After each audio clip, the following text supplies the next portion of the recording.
ఓం నమో నారాయణాయ. ఈరోజు రథోత్సవం అండి. దసరా బ్రహ్మోత్సవాలు స్టార్టింగ్ నుంచి ఇవాళ పొద్దున గరుడవాహన జరిగింది. ఈరోజు సాయంత్రం రథోత్సవం. ఇదండి స్వామివారు రెడీ అయ్యారు. గుడి ప్రాంగణము.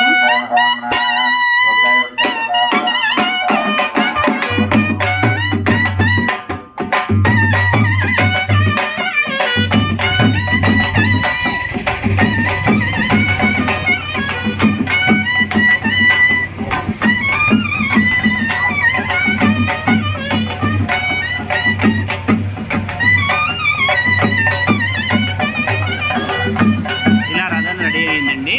మరి కొద్దిసేపట్లో గ్రామోత్సవం స్టార్ట్ అవుతుంది.